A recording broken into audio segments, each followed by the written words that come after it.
मैं हजरत वाला से दरख्वास्त करता हूँ इस शेर के साथ कि तेरी एकताई हर एक रंग में छाई है, तेरी एकताई हर एक रंग में छाई है, ये सारा मजमा तेरे जलवों का तमाशाई है। ऐ बुलबुले शैदा तूने सुना है हंस हंस कर, अब जिगर थाम करके बैठो हजरत की बारी आई है। आप हैं, हम हैं, ये प्रोग्राम है और आपके हजरत सदर मोहतरम। बिस्मिल्लाहिर्रहमानिर्रहीम, अल्हम्दुलिल्लाहि रब्बिल आलमीन, वस्सलातु वस्सलामु अला सय्यिदिल अंबिया'i वल मुरसलीन व अला आलिहि व अस्हाबिहि अजमईन व मन तबिअहुम बि इहसान इला यौमिद्दीन।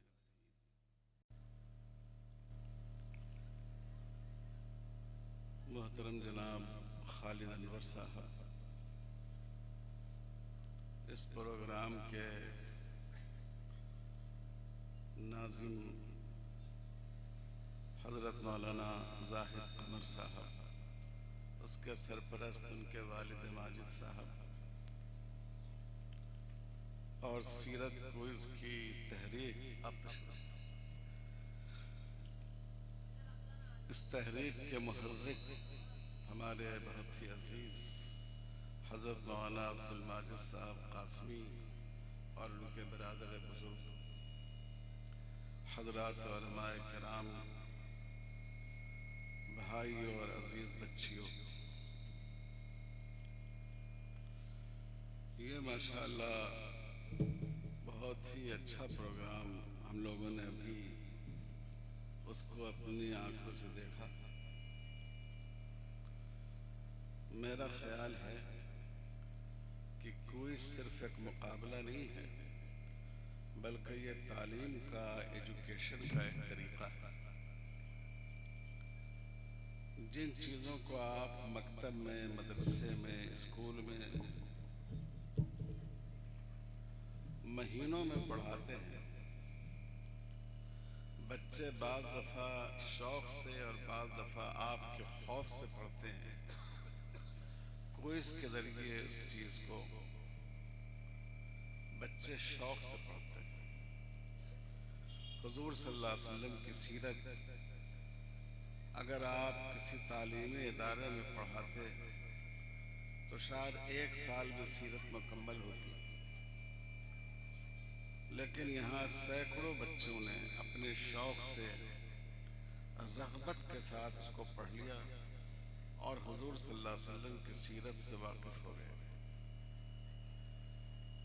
मुस्लिम समाज में भी और मुस्लिम मैनेजमेंट स्कूलों में भी इसको रवाज देना चाहिए।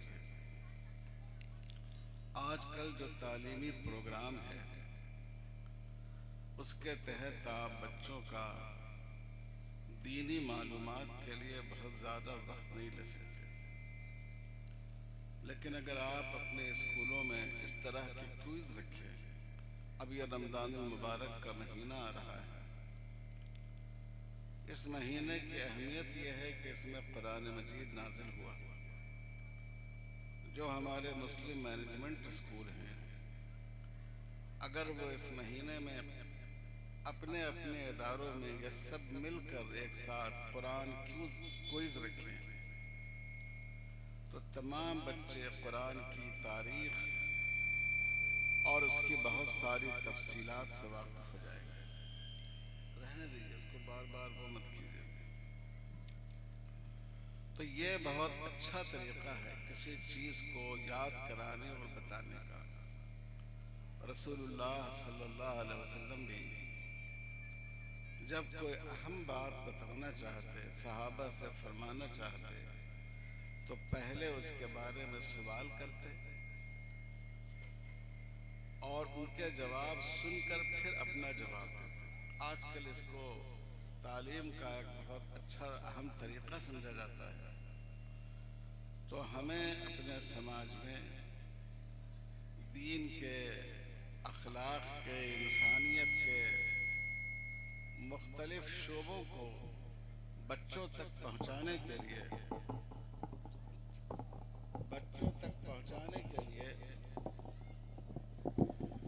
कोई इसके तरीके को रिवाज देना चाहिए तो इंशाअल्लाह इससे बड़ा फायदा होगा।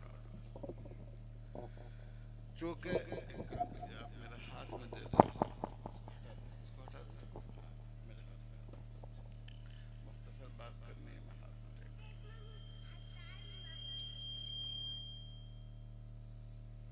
चूंकि ये क्विज हुजूर सल्लल्लाहु अलैहि वसल्लम की सीरत के हवाले से हुआ है, इसलिए मैं आप बच्चों और बच्चियों को, और बच्चियां हमारी खास कर इसको तवज्जो से सुने। हुजूर सल्लल्लाहु अलैहि वसल्लम के सीरत के 2-3 पहलुओं को आपके सामने बहुत ही मुख्तसर तौर पर पेश करना चाहता हूँ। देखो, हमारे प्यारे रसूल सल्लल्लाहु अलैहि वसल्लम जो इस दुनिया में तशरीफ लाए, तो आपने जो पैगाम दिया उसमें बहुत अहम पैगाम यह था कि तमाम इंसान एक है। आप अरब में पैदा हुए, अरब के लोग जो गैर अरब लोग थे, जो अरबी नहीं थे, जिनको वो अजमी कहते थे, गुंगा कहते थे, उनको बहुत ही नीची नजर से देखते थे। अरब का एक कबीला कुरैश था, जैसे हमारे बिरादरान वतन के यहाँ बरहमन है, यही दर्जा उनका उस समाज में था। वो तमाम दूसरे लोगों को अपने आप से नीचा समझते थे। यहाँ तक कि हज में भी कुरैश के साथ अलग रवैया होता था और दूसरे लोगों को उनसे कम दर्जा दिया जाता था। लेकिन हमारे नबी सल्लल्लाहु अलैहि वसल्लम और दूसरे मुल्कों का हाल यह था कि ईरान में बादशाह के खानदान के जो लोग थे, उनके बारे में समझा जाता था कि उनकी रगों में खुदा का खून दौड़ता है। हमारे इस प्यारे देश भारत में यह हाल था कि इंसानों को 4 टुकड़ियों में बांट दिया गया था। कुछ लोगों के बारे में समझा जाता था कि वो बरहमा के, खुदा के, इस तरह आप लोग आने जाने का सिलसिला रखेंगे तो बताइए कैसे आदमी की बात करेगा। वो समझा जाता था कि ये भगवान के सर से पैदा हुए हैं, बरहमा के सर से पैदा हुए हैं, इनका दर्जा बहुत ऊंचा है। कुछ लोगों के बारे में समझा जाता था कि ये खुदा के बाजुओं से पैदा हुए हैं, और कुछ लोगों को समझा जाता था कि वो खुदा के रानों से पैदा हुए हैं, इनका काम था मेहनत करना। और कुछ लोगों के बारे में यकीन किया जाता था कि वो ईश्वर के पांव से पैदा हुए, जिनको शूद्र कहा जाता था। उनका दर्जा इतना ऊंचा था कि उनका साया भी अगर ऊंची जात के लोगों पर पड़ जाए तो ये उनके साथ गुस्ताखी समझी जाती थी। कोई शूद्र जूता पहनकर, चप्पल पहनकर, घोड़े पर सवार होकर ऊंची जात के लोगों के सामने से नहीं गुजर सकता था। मोहम्मद सल्लल्लाहु अलैहि वसल्लम ने आकर दुनिया को यह पैगाम दिया कि न कोई खुदा के सर से पैदा किया गया है, न कोई खुदा के पांव से पैदा किया गया है। अल्लाह ने फरमाया कि हमने तुम सब लोगों को एक ही इंसान आदम से पैदा किया। तुम सब आदम की औलाद, इंसान होने में तुम सब बराबर हो। अपनी पैदाइश के एतबार से न कोई ऊंचा है और न कोई नीचा है। आप सल्लल्लाहु अलैहि वसल्लम ने एक उसूल बताया। पहले लोग समझते थे कि पैदाइशी तौर पर कोई बड़ा होता है, कोई छोटा होता है। ये फलां बिरादरी में पैदा हो गया ऊंचा है, ये फलां बिरादरी में पैदा हो गया नीचा है। अफसोस के मुसलमानों में भी अपने बिरादरान वतन से मुतासिर होकर ये सोच हमारे मुल्क में पैदा हो गई। लेकिन हुजूर सल्लल्लाहु अलैहि वसल्लम ने एक उसूल दिया, आदमी बड़ा और छोटा इत्तेफाक से नहीं होता है, इक्तिसाब से होता है। इत्तेफाक के माने हैं बाई चांस किसी का किसी खानदान में पैदा हो जाना, इसकी वजह से आदमी बड़ा नहीं होता है। इक्तिसाब के माने हैं मेहनत करना, कमाना, अमल करना, कैरेक्टर। आदमी अपने कैरेक्टर से बड़ा होता है। इसीलिए हुजूर सल्लल्लाहु अलैहि वसल्लम ने फरमाया, ला फज़्ल लिल अरबी अलल अजमी। किसी अरबी आदमी को अरब में पैदा होने की वजह से दूसरे आदमी पर जो अरब में पैदा नहीं हुआ कोई बड़ाई हासिल नहीं है। वला लिल अबयज़ी अलल अस्वद। आप जानते हैं यूरोप में, अमेरिका में आज भी लड़ाई चल रही है व्हाइट और ब्लैक की, सफेद फार्म और स्याह फार्म की। वहां जो सफेद फार्म हैं, जो गोरे हैं, उनको ऊंचा समझा जाता है, जो काले हैं उनको नीचा समझा जाता है। आप सल्लल्लाहु अलैहि वसल्लम ने फरमाया कि किसी गोरे को गोरा होने की बिना पर किसी काले पर कोई फजीलत हासिल नहीं है। पूरी दुनिया इस्लाम से पहले जात पात और ऊंच नीच का शिकार थी। पैदाइशी तौर पर बाई चांस किसी का किसी खानदान में पैदा हो जाना, इससे उसका दर्जा और मकाम मुतय्यन किया जाता था। हमारे पैगंबर सल्लल्लाहु अलैहि वसल्लम ने इस वक्त की मालूम दुनिया में पहली बार लोगों को यह पैगाम दिया कि कोई इंसान इंसान होने के एतबार से न बड़ा है और न छोटा है। हर इंसान बराबर है, हर इंसान एक ही माँ बाप से पैदा हुआ है। आज पूरी दुनिया में जो मुसावात की, बराबरी की बात कही जाती है, या हमारे देश के संविधान में हमारे पुरखों ने जो बराबरी की बात रखी है, अगर इंसाफ के साथ देखा जाए तो ये प्रॉफिट मोहम्मद सल्लल्लाहु अलैहि वसल्लम की तालीम का और उनके मैसेज का नतीजा है। दूसरी बात यह है, इस्लाम से पहले औरतों को बहुत नीची निगाह से, हकारत की निगाह से देखा जाता था। अरबों का हाल तो यह था कि अगर बेटी पैदा हो जाती तो ऐसा लगता था कि घर में कोई मुसीबत आ गई। बेटियों को कब्र में बनाकर जिंदा दफन कर दिया जाता था। हमारे देश में जो शूद्र हैं और जो औरतें हैं, उन दोनों का एक ही दर्जा समझा जाता था और निकाह के बारे में समझा जाता था कि ये कन्या दान है, यानी बेटी का बाप अपनी बेटी का मालिक बना देता है अपने दामाद को। यह तस्वुर था। मोहम्मद सल्लल्लाहु अलैहि वसल्लम ने मर्दों और औरतों में बराबरी का तस्वुर दिया। कुरान मजीद ने कहा, लहुन्न मिस्लुल लज़ी अलैहिन्न। जो हकूक मर्दों के हैं वही हकूक औरतों के। जो औरतों पर जिम्मेदारियां हैं उनकी निस्बत से वही मर्दों पर जिम्मेदारियां हैं। आप सल्लल्लाहु अलैहि वसल्लम ने फरमाया कि मर्द और औरत ये एक ही माँ बाप की औलाद है, उनको इंसानी समाज में बराबरी का दर्जा है। बल्कि अगर मैं ये कहूँ कि औरतों के साथ चूंकि जुल्म किया जाता था, अन्याय किया जाता था, इसलिए आपने उनके दर्जे को बढ़ा दिया। इंसान अपने समाज में सबसे पहले जिस औरत से उसकी मुलाकात होती है वो उसकी माँ है। हुजूर सल्लल्लाहु अलैहि वसल्लम ने फरमाया कि बाप जन्नत का दरवाजा है, गेटवे ऑफ जन्नत है।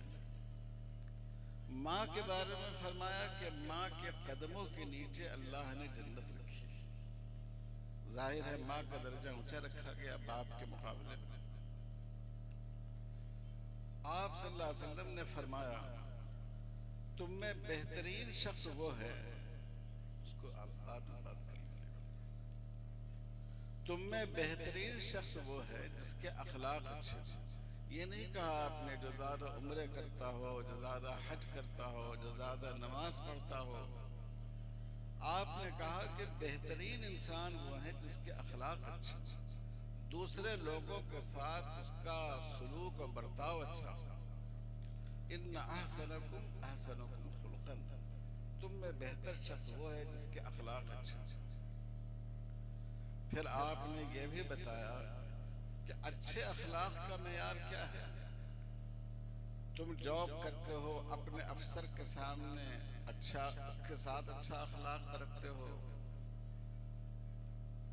किसी इदारे में काम करते हो, टीचर हो, अपने प्रिंसिपल के साथ ठीक से पेश आते हो। ये अखलाक का मेयार नहीं। अच्छे अखलाक का मेयार ये है कि तुम्हारे अखलाक तुम्हारी बीवियों के साथ कैसे। इन्ना अहसनकुम खुल्क़न अहसनुकुम लिअहलिही, जिसका जो अपनी बीवी के साथ बेहतर अखलाक रखता हो वो असल में बेहतर अखलाक वाला आदमी है। यानी बीवी को हुजूर सल्लल्लाहु अलैहि वसल्लम ने इंसान के लिए मेयार बनाया। मर्द के अच्छे और बुरे होने के लिए इस बात को मेयार बनाया कि अपनी बीवी के साथ उसका व्यवहार कैसा है। तो देखिए कितनी अहमियत दिया हुजूर सल्लल्लाहु अलैहि वसल्लम ने। और खुद हुजूर सल्लल्लाहु अलैहि वसल्लम का हाल ये था, आप नमाज पढ़ते थे, हजरत आयशा रज़ियल्लाहु ताला अन्हा जो आपकी बीवी हैं, हम सब की पाक माँ हैं, सोई रहती थी। उनका पांव हुजूर के सजदे की जगह में आ जाता था। तो हुजूर सल्लल्लाहु अलैहि वसल्लम उनको जगाते नहीं थे कि तुम बेदार हो जाओ, जाग जाओ, मुझे नमाज पढ़नी है। आहिस्ता से पांव उनका किनारे कर देते थे, अपनी नमाज जारी रखते थे। यानी उनके आराम का, उनकी नींद का, उनकी सहूलत का इतना ज्यादा ख्याल फरमाते थे। तो हुजूर ने माँ को बाप से ज्यादा अजमत दी और बीवी को एक मर्द के लिए उसके अखलाक और उसकी बेहतर जिंदगी का मेयार करार दिया। और बेटी के बारे में आपने क्या फरमाया? ये बात आपने बेटे के बारे में नहीं कही, बेटी के बारे में कही। आपने फरमाया कि जिसकी दो बेटियां, एक सहाबी ने पूछा कि एक ही बेटी हो? कहा ठीक है, एक ही बेटी हो, और वो मोहब्बत के साथ उसकी परवरिश करे, बेटे को अपनी बेटी पर तरजीह न दे। तो आपने फरमाया कि वो और मैं जन्नत में इस तरह होंगे जैसे ये दो उंगलियां, इतने करीब होंगे। ये फजीलत आपने बेटों के बारे में बयान नहीं की, आपने बेटी के बारे में बयान किया। बेटी को तालीम देने का कोई तसव्वुर ही नहीं था अरबों में इस्लाम से पहले, बल्कि लोग बेटी को लिखना पढ़ना सिखाने से मना करते थे। हुजूर सल्लल्लाहु अलैहि वसल्लम ने फरमाया कि जिसकी बेटी हो, यहाँ तक कि जिसकी खादमा हो, अल्लमहा फअहसन तालीमहा व अद्दबहा फअहसन तादीबहा, वो उसको तालीम दिलाए, बेहतर तालीम दिलाए, वो उसकी तरबियत करे, बेहतर तरबियत करे, तो आपने उसका बड़ा अजर सवाब करार दिया।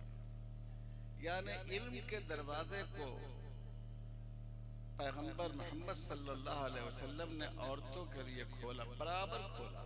हुजूर ने फरमाया तलबुल इल्म फरीदतुन अला कुल्li मुस्लिम व मुस्लिमा, हर मर्द और औरत पर इल्म का हासिल करना फर्ज है। इसमें मर्द की या औरत का कोई फर्क आपने नहीं फरमाया। ये जो मीरास है, इनहेरिटेज है, बाप के मरने के बाद, माँ के मरने के बाद जो उसकी दौलत में बच्चों के दरमियान तकसीम होती है, तो इस्लाम से पहले न दुनिया के किसी मजहब में औरत को मिरास मिलती थी और न दुनिया के किसी कानून में औरत को मिरास मिलती थी। यहूदी मजहब जो दुनिया के बहुत पुराने मजहबों में है, उनके यहाँ ये उसूल था, उनकी किताब तौरात में लिखा हुआ है कि पहलौठा यानी बच्चों में जो बड़ा बेटा होगा वो माँ बाप के पूरे तरके का हकदार होगा। न छोटे बेटों को हिस्सा मिलता था, न बेटियों को हिस्सा मिलता था। और अरब जहाँ हुजूर सल्लल्लाहु अलैहि वसल्लम पैदा हुए, उनका ख्याल ये था कि जो लोग कबीले का दिफा कर सकते हो, डिफेंस कर सकते हो, जो तलवार चलाने और मुकाबला करने की सलाहियत रखते हो, उन्हीं को मिरास में हिस्सा मिलेगा। इसलिए वो लड़कियों को और नाबालिग बच्चों को मिरास में हिस्सा नहीं देते थे। हमारे इस देश में भी औरतों के लिए मिरास का कोई तस्वुर नहीं था।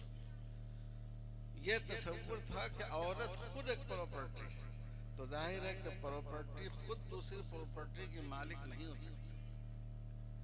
जो लोग आप में से वाकिफ हैं उनको मालूम होगा कि 1955 में पहली बार इस मुल्क में हिंदू बहनों को मिरास में हक दिया गया, और फिर भी हमारे इस मुल्क की बहुत सी रियासतों में, जिसमें उत्तर प्रदेश भी शामिल है, जो भारत की सबसे बड़ी रियासत है, वहाँ एग्रीकल्चर लैंड में और कारोबार में बेटियों का हिस्सा नहीं होता है। लेकिन इस्लाम ने उस वक्त बेटियों का हिस्सा मुकर्रर किया। तरके का तकसीम का एक निज़ाम कुरान मजीद में नाजिल हुआ। माँ को हिस्सा दिया गया, बीवी को हिस्सा दिया गया, बेटी को हिस्सा दिया गया, और इन सब को लाजमी हिस्सेदार बनाया गया। और कुरान ने कहा माँ तरका, माँ बाप जो भी छोड़ कर जाए, कारोबार हो, घर हो, खेती हो, हर एक में सबका हिस्सा है। जैसे बेटों का हिस्सा है वैसे ही बेटियों का भी हिस्सा है।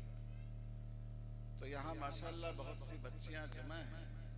क्योंकि औरतों के साथ सबसे ज्यादा जुल्म होता था, इसलिए पैगंबर मोहम्मद सल्लल्लाहु अलैहि वसल्लम ने उनके राइट्स और उनके हुकूक की हिफाजत का सबसे ज्यादा फिक्र की। तो अगर यहाँ बच्चियों ने इस प्रोग्राम में हिस्सा लिया, मुझे वाकई ताज्जुब नहीं है। सचमुच आपको इस प्रोग्राम में ज्यादा हिस्सा लेना चाहिए। तीसरी बात यह है, हुजूर सल्लल्लाहु अलैहि वसल्लम की सीरत की। पहले तालीम हर एक को हासिल करने की इजाजत नहीं थी। हमारे इस मुल्क में एक ही तबके को तालीम हासिल करने की इजाजत थी। यहाँ तक के दूसरे तबके के लोग, जिनको निचले लोग समझा जाता था, अगर वो उस तालीम को सुन लें तो उनके कानों में सीसा पिघला कर डालने का हुक्म था। उनको तालीम के लायक नहीं समझा जाता था। लेकिन इस्लाम ने तालीम का दरवाजा सबके लिए खोला। आप सल्लल्लाहु अलैहि वसल्लम ने मर्दों को भी तालीम दी, उनके लिए भी स्कूल कायम किया मस्जिद नबवी में। औरतों को भी तालीम दी, उनकी ख्वाहिश पर आपने उनके लिए वीकेंड क्लास शुरू किया। जो जुमारात के दिन बुखारी शरीफ की रिवायत है कि हुजूर सल्लल्लाहु अलैहि वसल्लम ने औरतों के लिए मखसूस किया था और उनको तालीम दिया करते थे। और जैसा कि मैंने बताया कि हुजूर ने फरमाया कि हर मर्द औरत पर तालीम का हासिल करना फर्ज है, जरूरी है। ये उनके माँ बाप की जिम्मेदारी है। और आप सल्लल्लाहु अलैहि वसल्लम ने माँ बाप की जिम्मेदारी सिर्फ ये नहीं बताई कि बच्चों को खिला देना, पिला देना। आपने तालीम को माँ बाप की जिम्मेदारी में शामिल रखा। तो मेरे भाइयों, इस तरह तालीम का दरवाजा खुला। और फिर पैगंबर सल्लल्लाहु अलैहि वसल्लम ने तालीम में कोई दीवार नहीं खड़ी की कि सिर्फ कुरान ही की तालीम हासिल की जाए, सिर्फ हदीस ही की तालीम हासिल की जाए। ऐसा नहीं है। उस जमाने में जब आप सल्लल्लाहु अलैहि वसल्लम आए, अरबों को लिखना और लिखी हुई चीजों को पढ़ना नहीं आता था। तो आपने खास तौर पर जोर दिया कि लोग लिखना और लिखी चीजों को पढ़ना सिखाएं। और टीचरों के लिए कोई मुसलमान और गैर मुस्लिम का फर्क नहीं किया। आपने मुसलमान बच्चों को लिखाई पढ़ाई सिखाने के लिए बाज गैर मुस्लिम भाई जो लिखना पढ़ना वाकिफ थे, उनको आपने उनका टीचर मुकर्रर किया, उनको तालीम दिलाई। जब आप इस दुनिया में तशरीफ लाए तो कहा जाता है कि मक्का में सिर्फ 11 आदमी को लिखना, 13 आदमियों को लिखना आता था, और मदीने में 11 आदमी। और जब आप इस दुनिया से तशरीफ ले गए तो सिर्फ कुरान मजीद की जो लोग लिखते थे उन्हीं की तादाद 50 से ज्यादा थी। उसमें औरतें भी थी। हजरत शफा अदविया एक सहाबिया थी, उनका खत बहुत अच्छा होता था। और उन्हीं के जरिए आपने उम्मुल मोमिनीन हजरत हफ्सा रज़ियल्लाहु ताला अन्हा को किताबत सिखाई।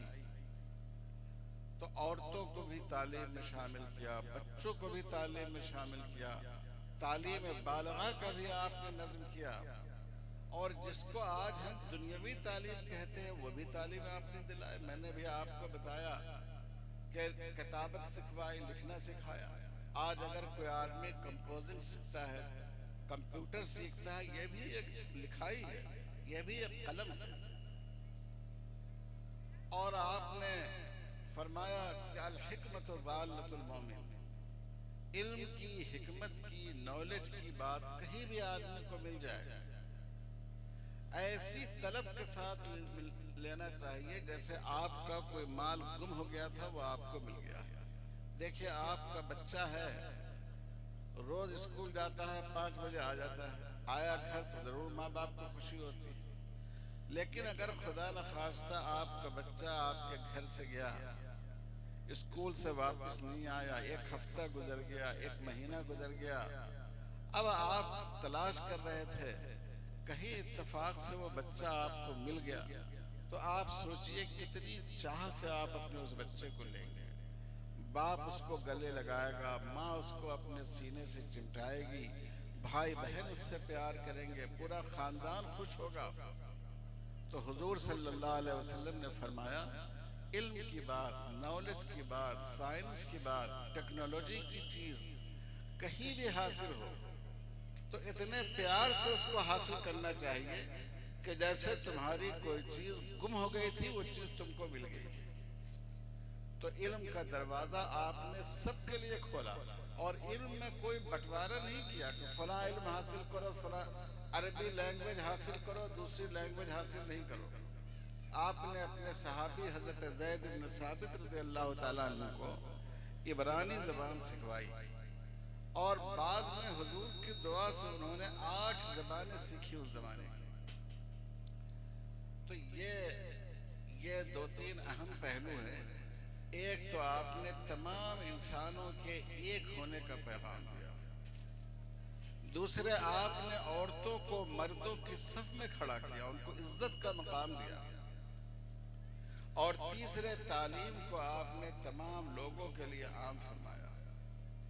ये हमारे पैगंबर मोहम्मद सल्लल्लाहु अलैहि वसल्लम को, और हमारे लिए, हमारे आपके सबके पैगंबर हैं, वो मुसलमान हो, हिंदू हो, सिख हो, ईसाई हो,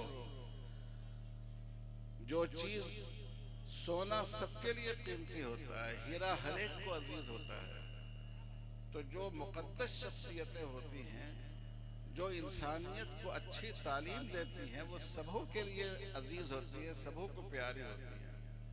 मुझे बड़ी खुशी है कि इस क्विज के लिए हुजूर सल्लल्लाहु अलैहि वसल्लम की सीरत का इंतखाब किया गया, और उससे ज़्यादा खुशी इस बात से है कि इस क्विज को मुसलमानों के दायरे से आगे बढ़ाकर बिरादरान वतन तक पहुँचाया गया।